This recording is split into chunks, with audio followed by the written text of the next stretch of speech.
Cette bicoque héritée est un fardeau, a-t-elle hurlé. Elle voulait la vendre pour 200 000 € afin de sauver son entreprise. Elle ignorait que la source sur le terrain venait de faire l'objet d'une offre à 3,7 milliards. Le cristal des verres à vin chantait un air fragile contre la porcelaine fine de Limoges, une mélodie ténue qui se perdait dans le silence oppressant de la grande salle à manger.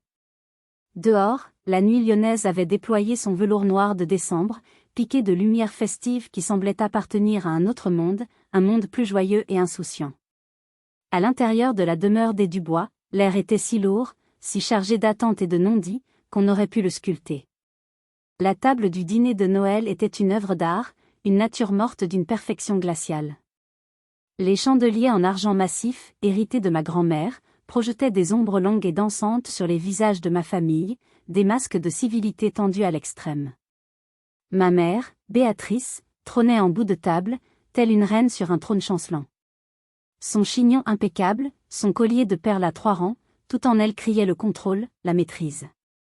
C'était sa façon de construire une forteresse contre la réalité chaotique qui menaçait de l'engloutir. À sa droite, mon frère aîné, Thibaut, ajustait pour la 10e fois sa cravate en soie. Il arborait un sourire de conquérant, le même qu'il utilisait pour charmer les clientes dans la boutique de mobilier de luxe que notre famille possédait. Un sourire que je savais aussi creux que les caisses de l'entreprise. En face de lui, mon père, Jean-Pierre, était une étude en effacement. Il contemplait son reflet dans son verre de Saint-Émilion Grand Cru, se polissant jusqu'à devenir transparent, une ombre silencieuse dans le théâtre de sa propre vie. Et puis, il y avait moi. Solène. 32 ans. Docteur en hydrogéologie et biochimie. La scientifique. L'anomalie dans leur tableau parfait. Mon arrivée, 1 heure plus tôt, avait déjà créé une dissonance. Le froid vif de l'Auvergne, où se trouvait mon laboratoire, ma vraie maison, semblait encore s'accrocher à mon manteau. Mes bottes de marche, pratiques et robustes, avaient protesté en grinçant sur le marbre italien du hall, un sol si lustré qu'il reflétait les portraits à l'huile de nos ancêtres, qui semblaient me juger du haut de leur cadre doré.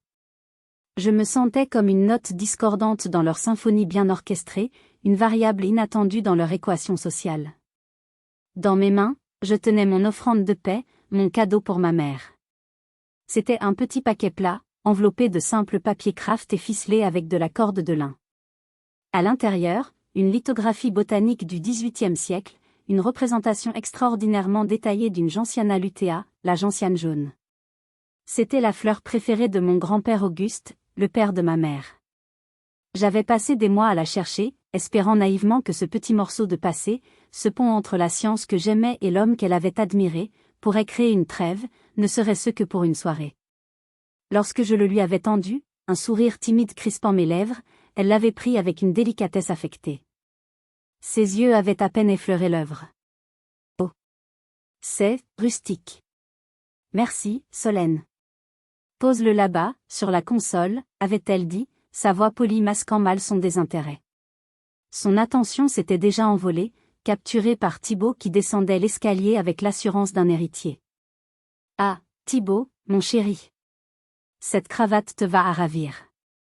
Est-ce la nouvelle de chez Hermès? Tu as bien raison, l'image est primordiale dans les affaires. J'avais obéi, déposant mon cadeau à côté d'un grand vase de Chine rempli de fleurs artificielles. La gentiane jaune, symbole de la terre, des racines, de la patience de la nature et de la rigueur scientifique, semblait se recroqueviller, déjà vaincue par le luxe impersonnel de la maison. Le dîner avait commencé, une parade de plats raffinés servis par une employée au visage fermé. La conversation, orchestrée par ma mère, était un monologue à la gloire de Thibaut. Ses exploits, à Paris, ses relations influentes, un contrat mirobolant sur le point d'être signé à Dubaï. Je savais pertinemment que son dernier voyage s'était soldé par un échec cuisant, mais la vérité n'avait jamais été invitée à cette table. Si seulement tu prenais exemple sur ton frère, lança soudain ma mère, son verre se posant avec un cliquetis sec. Son regard me cloua sur place. Si seulement tu avais des relations aussi concrètes. Utiles. Au lieu de t'enterrer dans ce laboratoire poussiéreux. Le monde réel, Solène, ce n'est pas de la terre et des éprouvettes. La chaleur monta à mes joues, une vague brûlante de honte et de colère. Je fixai mon assiette, traçant des sillons dans la purée de marron. Le silence s'installa, lourd de reproches. Mon père tout sauta, ouvrit la bouche. Béatrice, voyons, c'est Noël, ne. Un seul regard de ma mère, acéré comme un éclat de glace, suffit à lui couper la parole. Il se tut, baissa les yeux, et reporta son attention sur son vin, son refuge habituel. La défaite était une vieille amie pour lui. Pour moi, la douleur était une compagne familière. Ce soir, cependant, je sentais une tension différente. Ce n'était plus le dédain habituel. C'était le prélude à une exécution. Et je savais, avec une certitude glaciale, que j'étais l'agneau désigné pour le sacrifice. Les mots de ma mère, la terre et les éprouvettes, résonnèrent dans mon esprit, agissant comme une clé qui ouvrait une porte depuis longtemps fermée, celle de mon musée personnel de la douleur.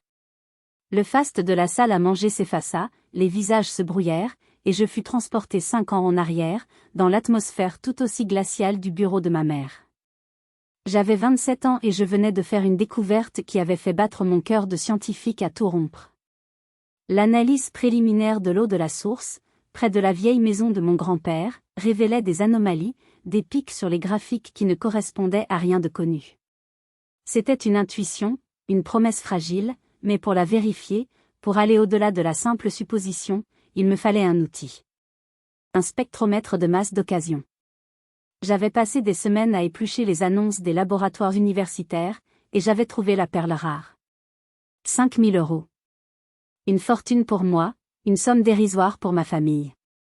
J'avais préparé ma requête avec la rigueur d'une publication scientifique. J'avais compilé un dossier complet, avec des analyses comparatives, des graphiques prévisionnels, des articles de recherche sur des sujets connexes. Je voulais leur prouver que ce n'était pas un caprice, mais un investissement sérieux. Je me souviens de mes pas hésitants sur le tapis épais menant à son bureau.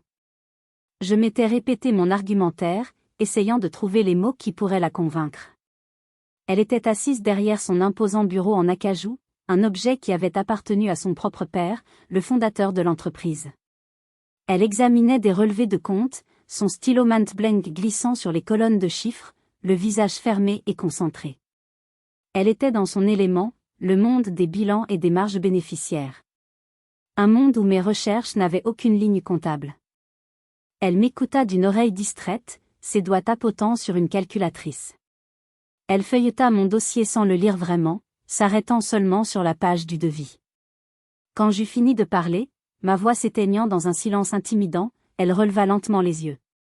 Son regard n'était pas celui d'une mère, mais celui d'une directrice financière évaluant une dépense superflue. 5 000 €, répéta-t-elle, comme si le chiffre lui-même était une absurdité. Pour acheter une machine d'occasion qui va finir par rouiller dans cette ruine en Auvergne ?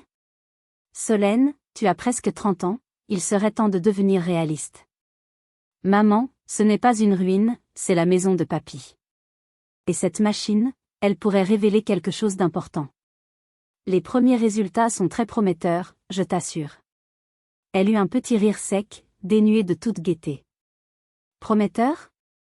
La science ne paie pas les factures, Solène. L'apparence, les relations, le prestige, voilà ce qui paie les factures. Une leçon que ton frère, lui, a parfaitement comprise, mais qui semble t'échapper complètement. Il bâtit l'avenir de cette entreprise, pendant que toi, tu joues avec de l'eau et des cailloux. Elle referma mon dossier avec un bruit mat qui scella la conversation. Je ne jetterai pas le bon argent de cette famille après le mauvais. Ta lubie pour ce terrain ne nous a déjà que trop coûté en impôts fonciers. La discussion est close. Je suis sorti de son bureau, le dossier serré contre ma poitrine, le cœur en miettes. Ce n'était pas le refus qui m'avait blessé. C'était le mépris. Le mot, lubie. La comparaison odieuse avec Thibaut. La réduction de ma passion, de mon intelligence, de tout mon être, à un simple jeu d'enfant immature. Une semaine plus tard, la blessure s'était infectée. C'était l'anniversaire de Thibaut. Le salon était rempli d'amis de mes parents, des notables de Lyon, tous venus célébrer le « futur » de l'entreprise. Au milieu des rires et des coupes de champagne, ma mère avait produit un écrin en velours vert. À l'intérieur, une Rolex submarinée scintillait sous les lumières du lustre. 20 000 euros. Un petit encouragement, avait-elle dit, pour le féliciter d'avoir, brillamment, réussi un séminaire de management de 2 jours à Genève. Thibault l'avait passé à son poignet, le sourire arrogant, se pavanant sous les applaudissements. Mon père avait trinqué à sa santé, le visage rayonnant de fierté. Debout dans un coin, un verre de jus d'orange à la main, je les observais comme un anthropologue étudiant une tribu inconnue. Et j'avais compris. Ce n'était pas une question de logique financière. C'était une question de valeur. Et dans leur système de valeurs, un séminaire de 2 jours et une montre de luxe avaient plus de poids que 10 ans de travail acharné et la promesse d'une découverte scientifique. Cette nuit-là, j'avais pris une décision. J'avais pleuré, oui, mais mes larmes avaient le goût de la résolution. Puis j'avais allumé mon ordinateur. Pendant 1 an, ma vie fut une double vie. Le jour, la chercheuse dans son laboratoire de fortune. La nuit, la traductrice de manuels techniques, la relectrice de thèse, la petite main de la science, vendant mon cerveau au plus offrant sur des plateformes de freelance. Chaque euro gagné était une victoire, une brique de plus à ma forteresse. 12 mois plus tard, le spectromètre était à moi. Il n'était pas un cadeau. C'était un trophée. Le trophée de mon indépendance. Le souvenir de l'acier froid du spectromètre, ce premier trophée, se superposa à la chaleur du vin dans mon verre. Une autre chaleur, plus profonde et plus ancienne, remonta du fond de ma mémoire pour chasser l'amertume tenace. C'était la chaleur du sourire de mon grand-père, Auguste. Si ma famille représentait un présent de déception et un futur incertain, mon grand-père était mon passé, mes racines, le sol fertile sur lequel j'avais pu grandir malgré tout. Il n'était pas un scientifique de formation, simplement un pharmacien de village devenu botaniste amateur à la retraite. Mais il possédait une curiosité insatiable et une sagesse que les diplômes ne donnent pas. Il était le seul qui ne me regardait pas comme une excentrique, mais comme une exploratrice. Je me revis, petite fille de 10 ans, courant derrière lui dans le jardin sauvage de la vieille maison en Auvergne. L'endroit était son royaume. Un désordre savamment orchestré de plantes médicinales, de fleurs rares et de ce qu'il appelait les « mauvaises herbes magnifiques ». L'air y sentait la terre humide, la menthe froissée et le chèvrefeuille. C'était le parfum de mon enfance, le parfum de la liberté. Il s'était agenouillé près de la source, cette petite résurgence d'eau qui chantait une chanson perpétuelle au fond du terrain. Il m'avait appris à reconnaître le chant du merle, le nom des constellations, et surtout, il m'avait appris à regarder. Tu vois, Solène, m'avait-il dit un jour, en prenant une poignée de terre noire et riche dans sa paume. La plupart des gens marchent sur ça toute leur vie sans jamais y penser. Pour eux, c'est juste de la saleté. Mais toi, je te vois. Je vois comment tu regardes les veines d'une feuille, la couleur d'un caillou mouillé. Tu ne te contentes pas de voir, tu questionnes. C'est le plus beau cadeau que la nature puisse faire à quelqu'un. Il avait refermé sa main, puis l'avait ouverte pour laisser la terre s'écouler entre ses doigts. Ne laisse jamais personne, tu m'entends, jamais personne, te dire que ce que tu aimes est sans valeur ou inutile. Surtout pas ceux qui sont aveugles aux merveilles qui les entourent. Le sol sous nos pieds, cette eau qui chante, tout ça, ça a des secrets. Et j'ai le sentiment que tu es de ceux qui savent les écouter. Ces mots avaient été bien plus qu'un encouragement. Ils avaient été une permission. La permission d'être celle que j'étais, sans excuse ni compromis. Des années plus tard, quand la maladie l'avait rattrapée, je passais des heures à son chevet dans la maison de retraite impersonnelle qui sentait l'antiseptique et les fins de vie. Son corps était frêle, mais son esprit était intact. Lors de ma dernière visite, il avait agrippé ma main. Sa peau était fine comme du papier de soie, mais sa poigne était étonnamment ferme. Ma petite scientifique, avait-il murmuré, sa respiration difficile. La vie, ce n'est pas une ligne droite. C'est une série de carrefours. Et souvent, tu devras choisir. Choisir entre le chemin facile, celui qui fait plaisir aux autres, et le chemin escarpé, celui de tes propres convictions. C'est un choix difficile, Solène. Il rend souvent seul.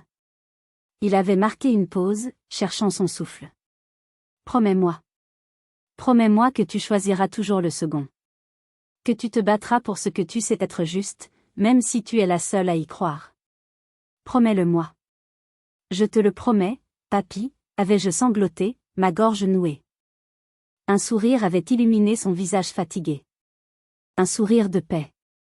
C'était mon dernier souvenir de lui. L'ouverture du testament avait été un coup de théâtre. Ma mère, qui s'attendait à hériter de la propriété pour la vendre et simplifier les choses, était restée bouche bée. Mon grand-père, dans sa prescience quasi mystique, m'avait tout légué. La maison, le terrain, les quelques économies qui lui restaient. À moi seul. Maître Dubois, son notaire et ami de toujours, m'avait expliqué plus tard, en privé, la raison de la clause de protection qu'il avait insisté pour ajouter. Une clause qui, à l'époque, m'avait semblé d'une méfiance excessive. Elle stipulait que toute tentative de me contraindre à vendre la propriété, par quelque moyen que ce soit, rendrait la transaction nulle et non avenue.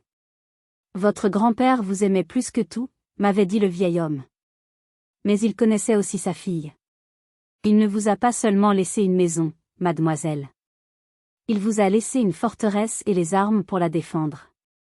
À ce moment précis, assise à cette table de Noël, face à l'assaut imminent de ma propre famille, je compris enfin la profondeur de sa sagesse.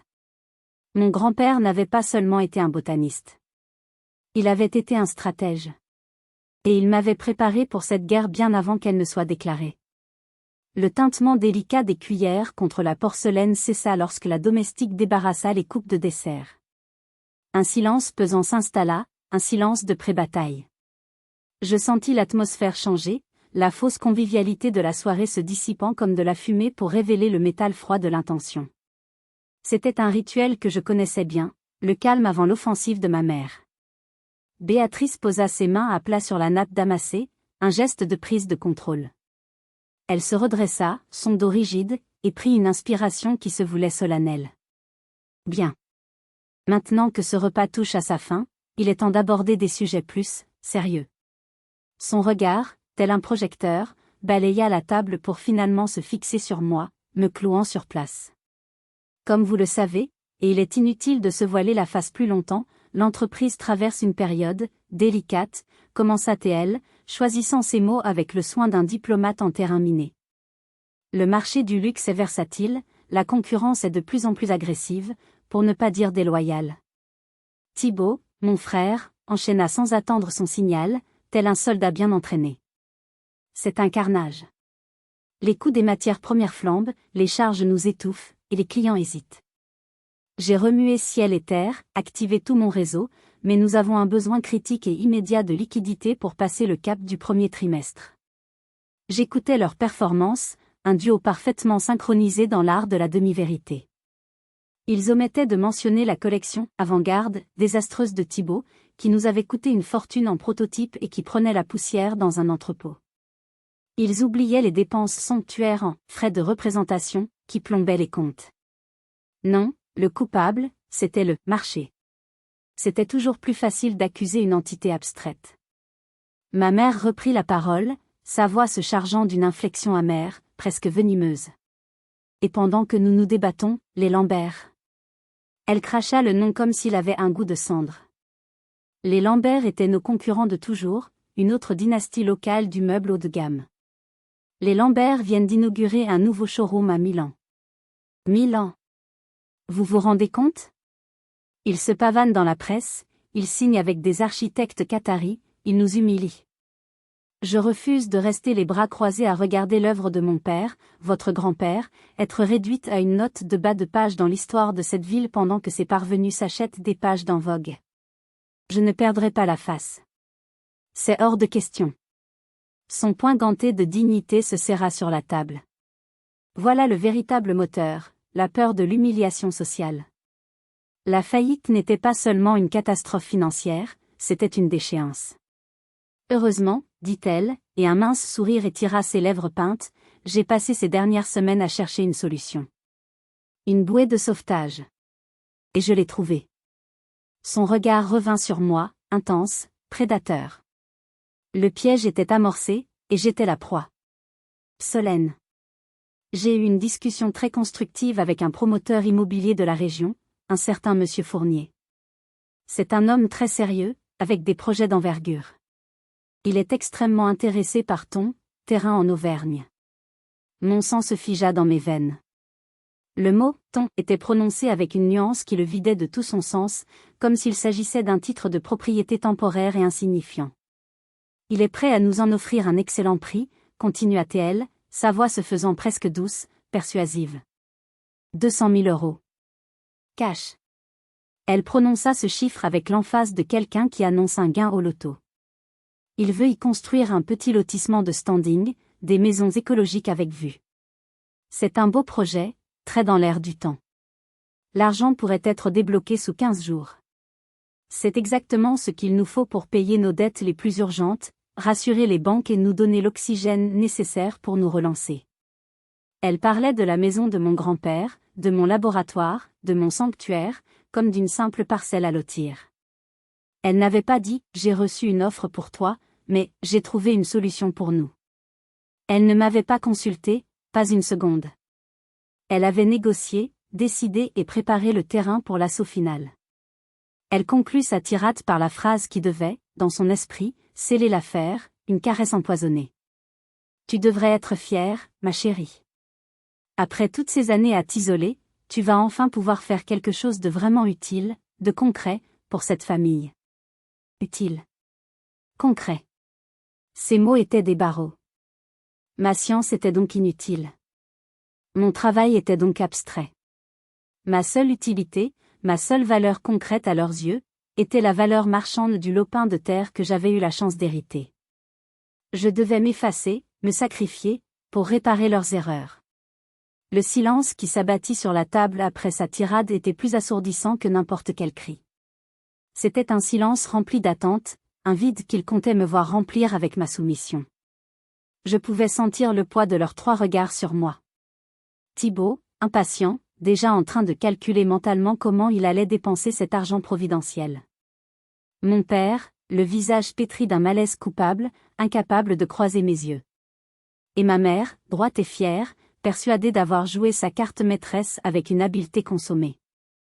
Je posai ma cuillère à dessert à côté de ma coupe de bûche, un geste lent, infiniment précis. Chaque seconde qui passait était une petite victoire, un refus de me laisser submerger par leur urgence. Je bus une gorgée d'eau. Le liquide frais sembla éteindre une partie de l'incendie qui faisait rage en moi. Puis, je relevai la tête. Je les regardai, l'un après l'autre, en plein dans les yeux.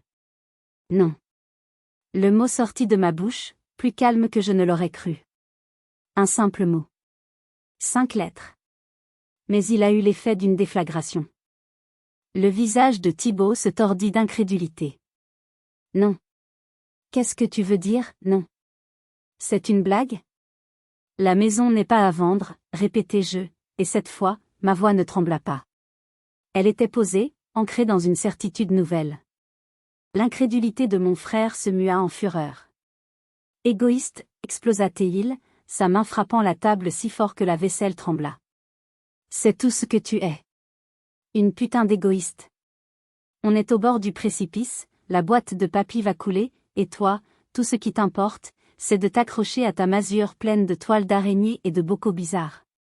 Ma mère leva une main impérieuse pour le faire taire, mais son regard était une lame d'acier. Elle abandonna la persuasion pour l'attaque frontale, la culpabilisation. Solène, il ne s'agit pas de ce que tu veux.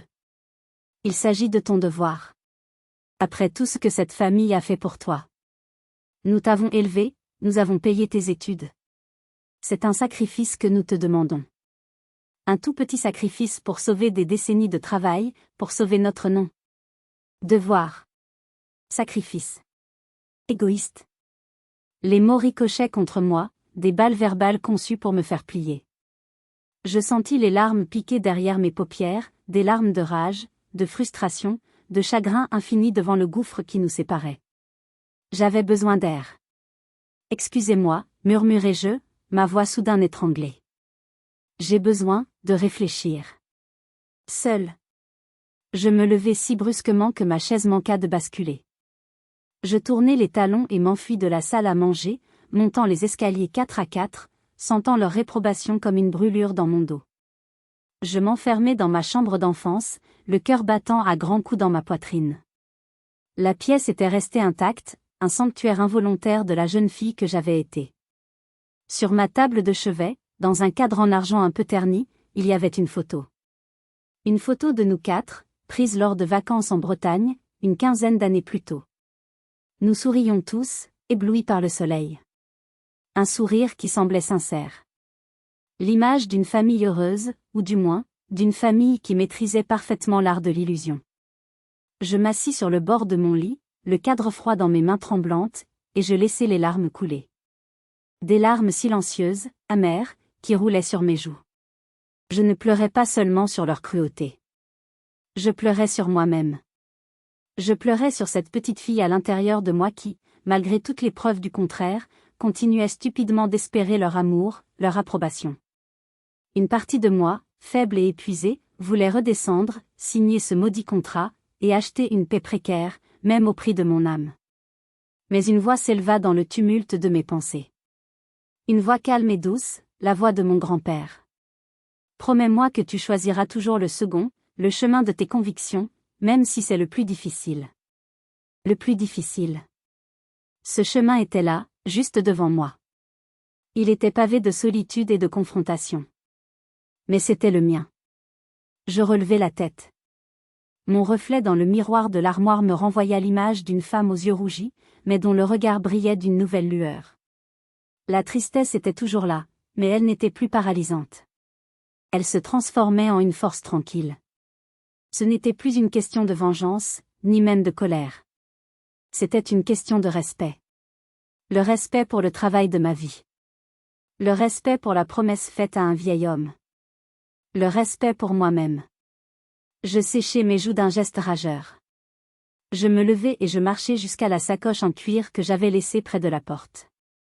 Je l'ouvris. L'odeur du papier et du cuir me rassura. À l'intérieur, bien organisé, se trouvaient mes véritables trésors. Non pas de l'argent, mais des années de travail. Ma déclaration d'indépendance. Il était temps de jouer ma propre partie, avec mes propres règles. Le cuir de la sacoche était frais et lisse sous mes doigts, un point d'ancrage dans la tempête émotionnelle qui venait de me secouer. Chaque document à l'intérieur était une balise, un jalon sur le long chemin que j'avais parcouru seul. Ce n'était pas simplement du papier. C'était la matérialisation de nuits blanches passées à déchiffrer des données, d'échecs frustrants qui m'avaient laissé au bord du désespoir, de ces rares et précieux moments d'eureka où l'univers semblait soudain livrer un de ses secrets. C'était ma vie, condensée en quelques chemises cartonnées.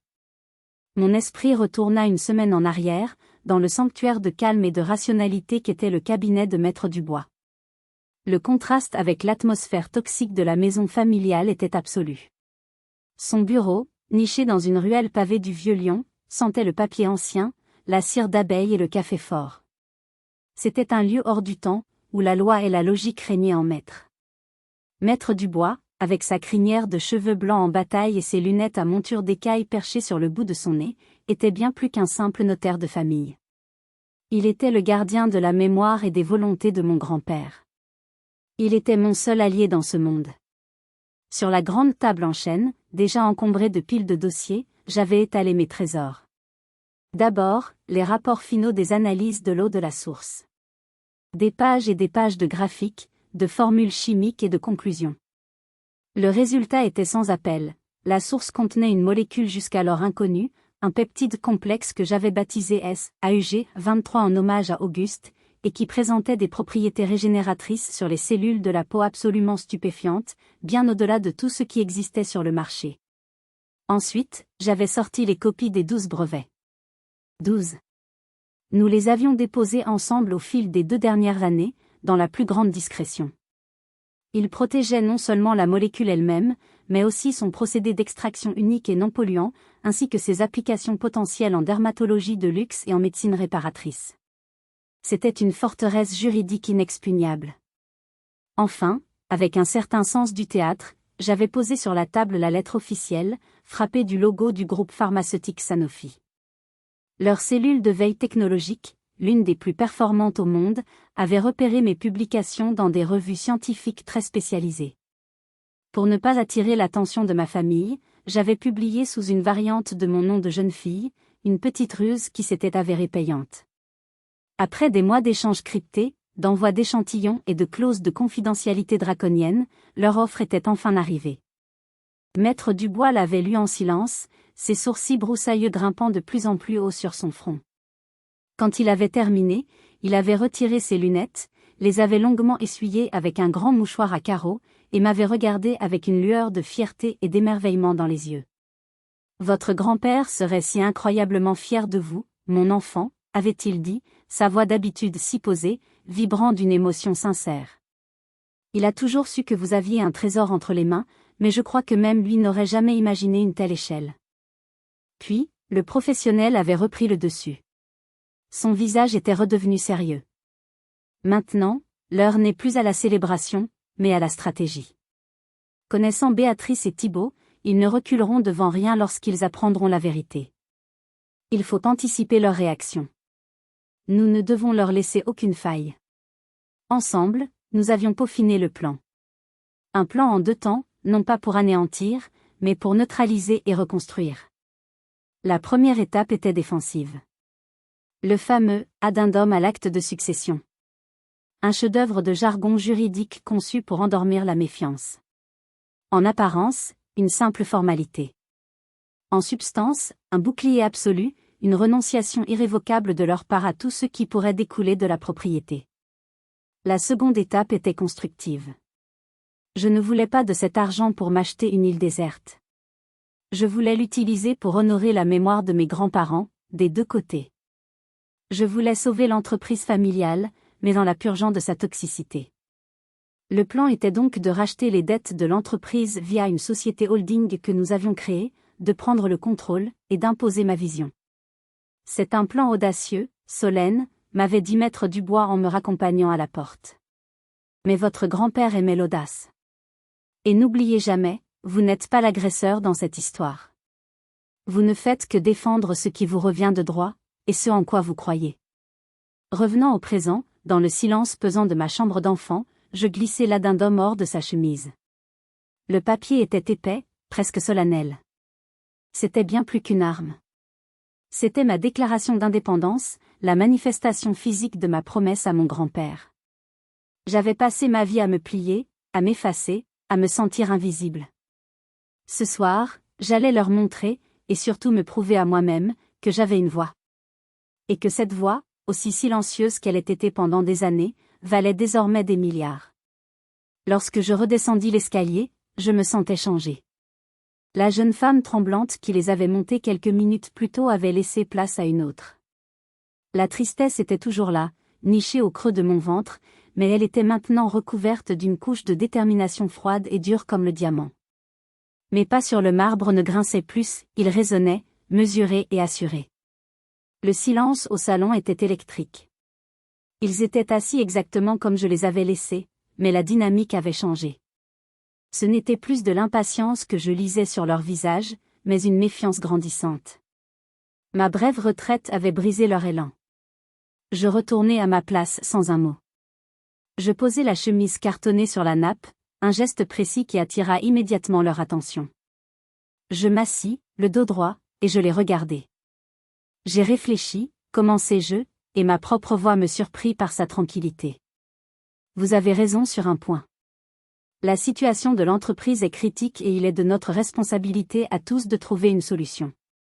Je vis une lueur de triomphe s'allumer dans les yeux de ma mère. Thibaut esquissa un sourire en coin, le sourire de celui qui pense avoir gagné la partie. Il prenait mon calme pour une reddition. C'était exactement ce que j'espérais. Cependant, continuai-je, et je vis leur sourire se figer. Avant d'envisager la moindre transaction immobilière, et pour que tout soit fait dans l'ordre, il y a une formalité administrative que nous devons régler. Une vieille affaire qui traîne depuis le décès de papy. J'ouvris la chemise et en sortis l'addendum, le faisant glisser sur la nappe immaculée. Le document, avec son en-tête officielle de l'étude de Maître Dubois, ses multiples paragraphes et son langage juridique dense, avait l'air aussi important qu'insondable. Qu'est-ce que c'est que cette nouvelle lubie, grogna Thibaut, l'impatience revenant au galop. Ce n'est pas une lubie, c'est une nécessité légale, répondis-je sur un ton professionnel, en récitant la leçon que mon avocat m'avait apprise. C'est un addendum pour clore définitivement et officiellement le dossier de succession de grand-père Auguste. Maître Dubois insiste pour que ce soit fait avant toute autre démarche. Cela atteste simplement que la répartition de ces biens a été effectuée conformément à ses dernières volontés et qu'il n'existe aucun litige ou revendication future entre les héritiers. C'est une simple procédure pour que les archives de l'étude soient en ordre. Une formalité, vraiment. Je leur tendis un stylo élégant que j'avais sorti de ma sacoche. Ma mère prit le document avec une exaspération non dissimulée. Elle le survola, ses yeux balayant le texte sans le lire, cherchant instinctivement les mots-clés qu'elle s'attendait à y trouver: succession, héritier, acte final. La clause cruciale, habilement noyée au milieu d'un long paragraphe sur les dispositions fiscales, lui échappa complètement. Pour elle, habituée à signer des contrats de plusieurs pages, ce n'était que du jargon, de la paperasse. Quelle perte de temps, souffla-t-elle en saisissant le stylo. Sa signature, large et anguleuse, s'étala au bas de la page. Une signature qui valait des milliards, mais elle l'ignorait. Voilà. C'est fait. À ton père. Elle passa le document à mon père. Il hésita, une fraction de seconde. Il me jeta un regard suppliant, un regard qui semblait demander: « Qu'est-ce que tu fais, Solène ?» Je soutins son regard, mon visage une toile blanche. Je ne l'aiderais pas. Il devait faire son propre choix. Comme toujours, il choisit la voie de la moindre résistance. Il soupira et signa, sa signature tremblante à côté de celle, assurée, de sa femme. Puis vint le tour de Thibaut. Il prit le document avec un ricanement. Franchement, on dirait une de tes thèses de fac. C'est illisible. Allez, qu'on en finisse, j'ai une coupe de champagne qui m'attend pour fêter notre future bouffée d'oxygène. Il griffonna son nom avec un mépris affiché, sans même lire la première ligne. Je repris le document. Leurs 3 signatures étaient là. Le piège était refermé. Mon cœur battait à un rythme puissant et régulier dans ma poitrine. Je rangeai méticuleusement l'addendum dans sa chemise, un geste qui semblait sceller leur destin. Parfait, dis-je d'une voix égale. Maintenant que la paperasse est réglée, nous pouvons revenir à la maison. Béatrice, soulagée, me tendit le contrat de vente du promoteur et le stylo, son expression redevenue celle d'une femme d'affaires impatiente de conclure. Signe. En bas de la page. Et nous pourrons enfin tourner la page et célébrer Noël. Je pris le contrat. Le papier était fin, presque fragile entre mes doigts. Je regardais la case vide, attendant ma signature. C'était la fin du chemin. Le moment de la vérité. Je levai les yeux vers eux, et juste à cet instant précis, comme un acteur entrant en scène au moment parfait, mon téléphone, posé à côté de moi, se mit à vibrer. La vibration était discrète, un bourdonnement sourd contre le bois de la table, mais dans le silence électrique de la pièce, elle eut l'effet d'un gong. Une première fois, brève. Puis une seconde, plus longue, suivie immédiatement d'une troisième. C'était un signal insistant, un appel du monde extérieur qui venait briser la bulle de tension familiale. Instantanément, tous les regards se détournèrent du contrat pour converger vers le petit rectangle de verre et de métal noir. Ma mère fronça les sourcils, son irritation atteignant son paroxysme. Cette soirée, qu'elle avait planifiée comme une manœuvre militaire, était constamment perturbée par des imprévus. Solène, pour l'amour du ciel, ne peux-tu pas éteindre cette chose? Sa voix était sifflante, contenue avec peine. Nous sommes au milieu de la discussion la plus importante de l'année pour cette famille. Un peu de respect. Thibaut, lui, ne put s'empêcher d'ajouter sa touche de sarcasme. Il se pencha en arrière sur sa chaise, un sourire suffisant aux lèvres. Laisse-la, maman. C'est sûrement une alerte de son application, Météo des volcans. Ou la dernière publication sur la reproduction des lichens en milieu humide. Des choses capitales pour l'avenir de l'humanité, tu comprends.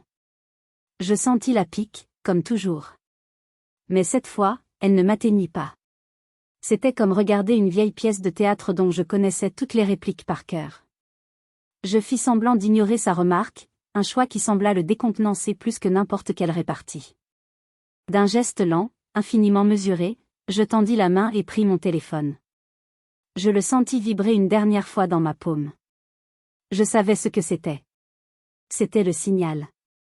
Le point culminant de 10 ans de travail silencieux, de doute, d'espoir et de détermination acharnée. L'écran s'illumina, affichant un barrage de notifications. Un email, dont l'objet « Urge », offre finale, clignotait en lettres capitales rouges. Un message de Maître Dubois. Et un appel manqué d'un numéro basé à Genève, celui du directeur des acquisitions de Sanofi. Mon cœur, qui avait été si calme, se mit à battre plus fort.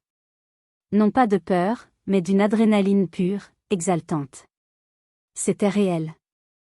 Tout était réel. Je déverrouillai l'écran. Le message de mon avocat était aussi laconique qu'un télégramme militaire. Ils ont accepté le chiffre final. L'offre officielle est dans ta boîte mail. C'est maintenant, Solène. Ne flanche pas, courage. Je relevai les yeux. Il me dévisageait, un mélange d'impatience et d'agacement. Ma mère tapotait nerveusement ses doigts manucurés sur la nappe. Alors? Solène? Cette signature? Le champagne ne va pas rester frais éternellement, et Monsieur Fournier attend notre réponse demain matin. Je ne répondis pas immédiatement. Mon regard se posa sur le contrat de vente qu'elle me tendait, puis sur leurs visages avides. 200 000 €. C'était le prix qu'ils mettaient sur mon héritage, sur mon sanctuaire, sur mon avenir. Une aumône pour combler le gouffre de leurs erreurs. Je pris une longue inspiration.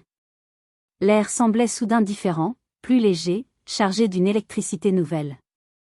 La peur, cette vieille compagne qui m'avait si souvent tenu éveillée la nuit, s'était dissipée. À sa place, il y avait une clarté absolue, une vision nette du chemin à suivre. Je n'étais plus la petite fille perdue cherchant désespérément un signe d'approbation. J'étais une femme qui tenait un pouvoir immense au creux de sa main. En fait, dis-je, et ma voix était si posée qu'elle en était presque glaçante, avant de signer quoi que ce soit, je crois qu'il serait prudent de jeter un œil à cet email.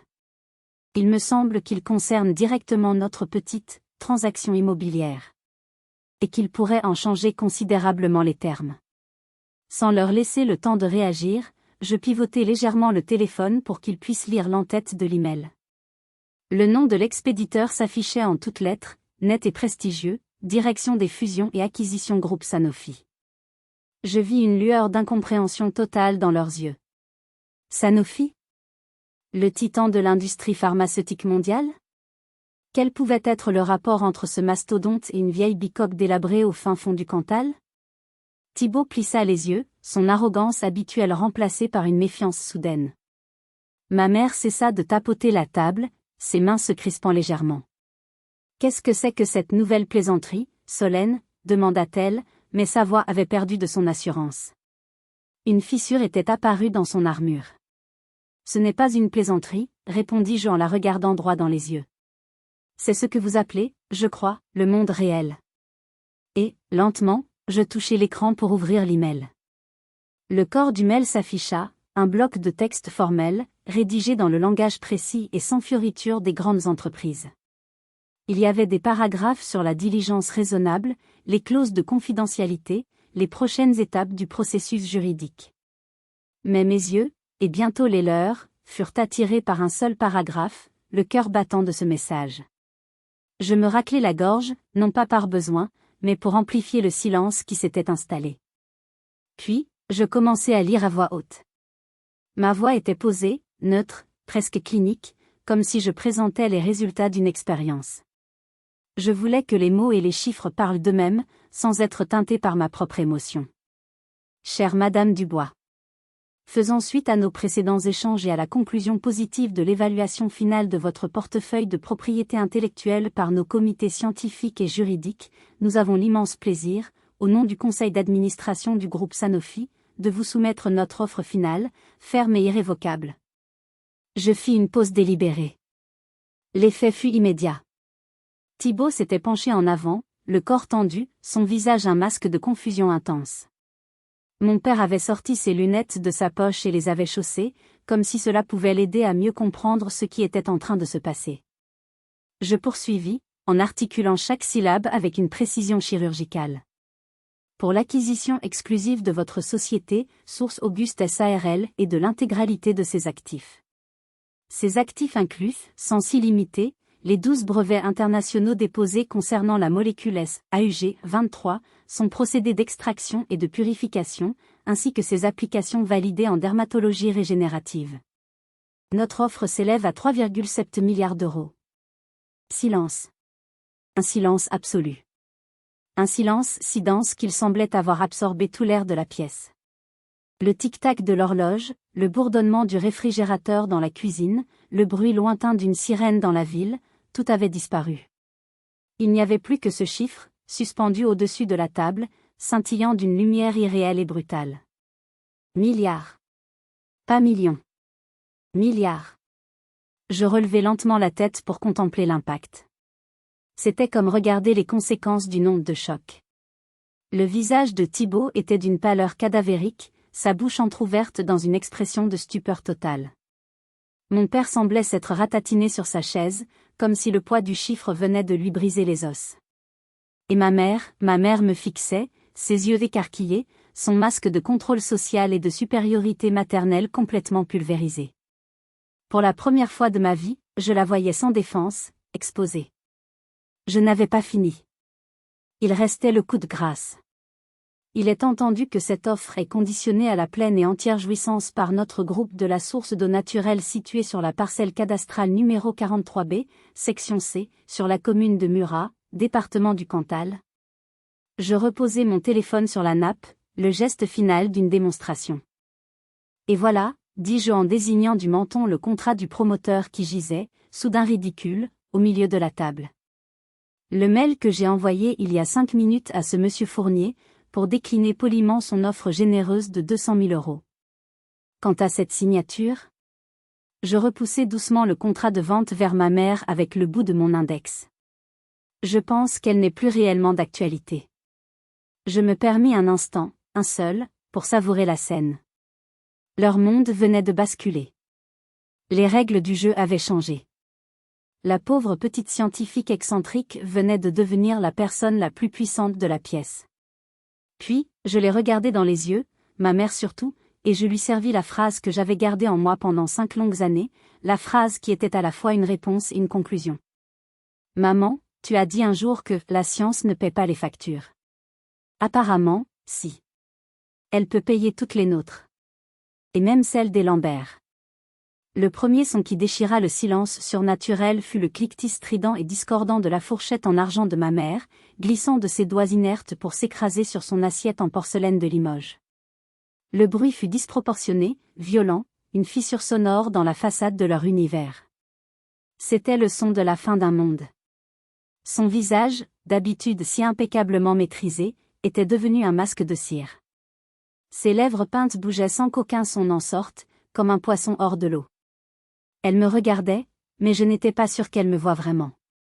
Elle voyait des chiffres, des zéros qui dansaient devant ses yeux, une fortune inimaginable qui venait de lui passer sous le nez.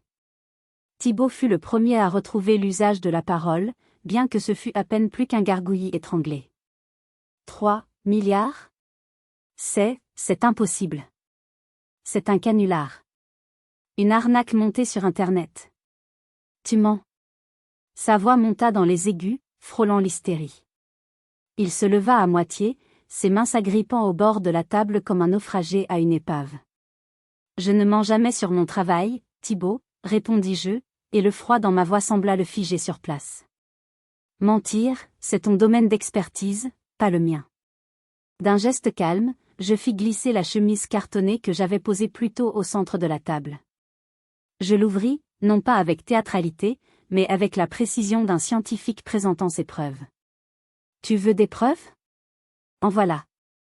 Je sortis les documents un par un, les étalant sur la nappe comme des cartes dans une partie de poker où je détenais tous les atouts. Premièrement, les copies certifiées conformes des 12 brevets, déposés et validés par l'Institut national de la propriété industrielle et l'Office européen des brevets. Chaque tampon est une étape de 2 ans de travail juridique. Deuxièmement, les rapports d'analyse complets d'un laboratoire biopharmaceutique indépendant de Genève, confirmant la structure moléculaire unique de la S-AUG 23 et ses propriétés régénératrices, je cite, exceptionnelles et sans précédent. Troisièmement, la lettre d'intention signée par le vice-président de la division recherche et développement de Sanofi, datant d'il y a 6 mois.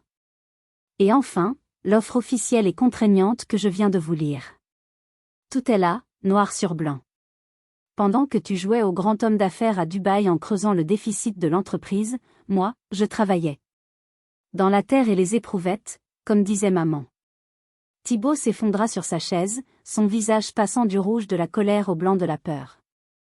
Il parcourut les documents d'un regard affolé, cherchant désespérément une faille, une erreur, une clause échappatoire.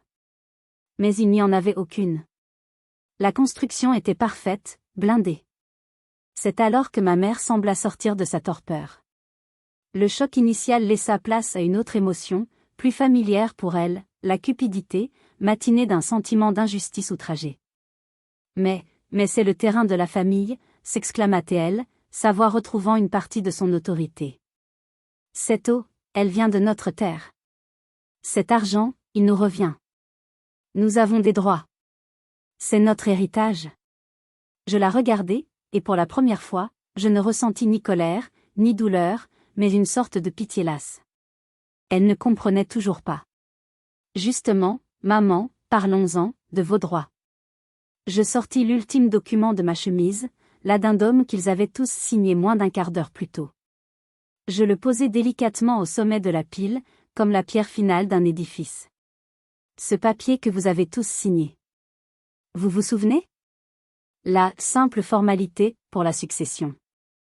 Je vous invite à lire attentivement le paragraphe 3, alinéa B. Mon père fut le seul à avoir le courage de s'en saisir. Ses mains tremblaient si fort qu'il peinait à ajuster ses lunettes de lecture. Il se pencha sur le document, ses lèvres murmurant les mots qu'il déchiffrait. Sa voix était un souffle brisé quand il lut la fin de la phrase à voix haute. Renonce de manière pleine, entière et irrévocable, pour eux-mêmes et pour leurs ayants droit, à toute revendication, de quelque nature que ce soit, sur la propriété, ainsi que sur tous les produits, bénéfices, ou propriétés intellectuelles pouvant en découler. Il releva la tête vers moi, son visage une incarnation de la détresse absolue. Il avait compris. Vous avez renoncé à tout, dis-je simplement, mais mes mots eurent le poids d'un verdict de tribunal. Légalement, vous n'avez plus aucun droit. Ni sur la maison, ni sur les brevets, ni sur un seul centime de cet argent. Vous avez signé. De votre plein gré. Vous avez jugé mon travail si insignifiant que vous avez signé sans même le lire. Ce fut le coup de grâce. Thibaut enfouit son visage dans ses mains, ses épaules secouées par des sanglots secs et silencieux. Mon père fixait le vide, un homme brisé. Et ma mère me regardait avec une expression nouvelle, une expression que je n'avais encore jamais vue chez elle. Un mélange de fureur impuissante, de regret cuisant, et peut-être, pour la toute première fois, d'une lueur de respect terrifié. Le respect que l'on éprouve pour une force de la nature que l'on a trop longtemps sous-estimée et qui vient de vous balayer. Je me levai, et le bruit de ma chaise raclant doucement sur le tapis perçant sembla marquer la fin d'un acte et le début d'un autre. Je mis ma sacoche sur mon épaule, puis je commençai à enfiler mon manteau, sans précipitation. La chaleur étouffante de la salle à manger me semblait soudain insupportable. La soirée était terminée. Mon ancienne vie aussi. Qu'est-ce que tu vas faire maintenant, balbutia mon père, sa voix n'étant plus qu'un murmure.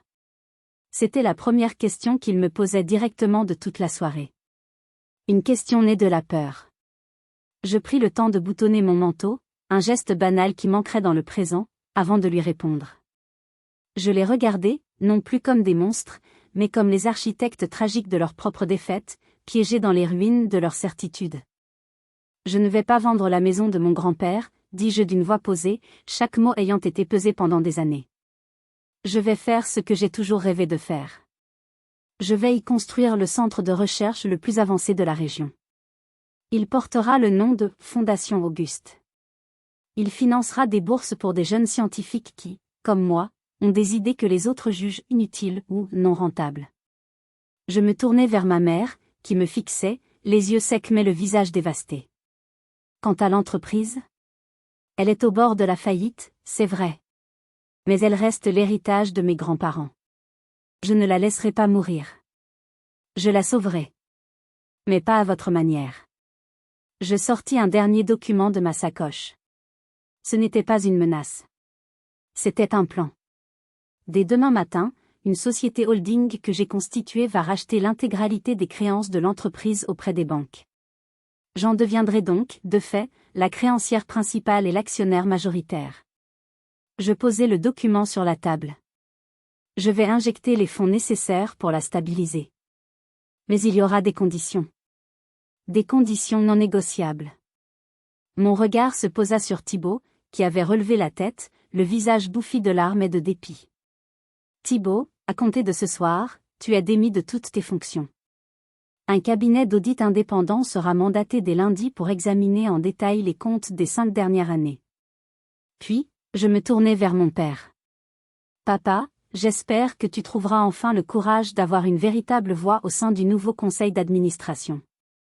Une voix qui ne soit pas seulement l'écho de celle de maman. Et enfin, je fis face à ma mère. Maman. Pour toi, j'ai 2 propositions. La première est une retraite confortable. Tu n'auras plus jamais à t'inquiéter pour l'argent. La seconde est un poste.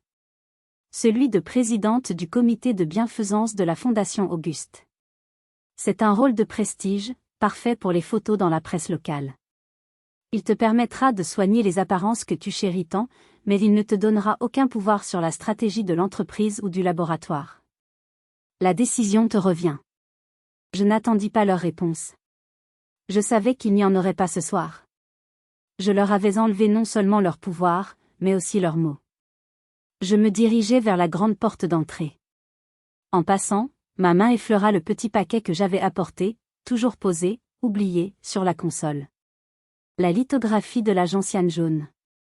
Un cadeau d'un monde qu'il n'avait jamais voulu comprendre. J'ouvris la porte. L'air froid et vif de la nuit de Noël s'engouffra dans le hall, un souffle pur qui sembla balayer l'atmosphère viciée du dîner. C'était comme prendre sa première respiration après avoir été trop longtemps sous l'eau. Je fis quelques pas dans l'allée gravillonnée, le son de mes pas crissant sous mes pieds. Avant de rejoindre ma voiture, je me retournai une dernière fois. À travers la grande fenêtre du salon, je voyais la scène, les lumières scintillantes du sapin, la table opulente maintenant en désordre, et les 3 silhouettes immobiles, figées comme des statues de sel au milieu des ruines de leur réveillon. Cette nuit-là, je n'avais pas détruit ma famille. J'avais simplement tourné une page. Une page qu'ils avaient eux-mêmes écrite avec l'encre de leur dédain et de leur aveuglement. Je m'apprêtais à écrire un nouveau chapitre, avec mes propres règles, ma propre encre. Mais en regardant cette maison, cette bulle de luxe et de tristesse, une dernière question monta en moi, une question qui n'était plus chargée de douleur, mais d'une sorte de mélancolie lucide. Pourront-ils un jour lire et comprendre le chapitre que je suis en train d'écrire ?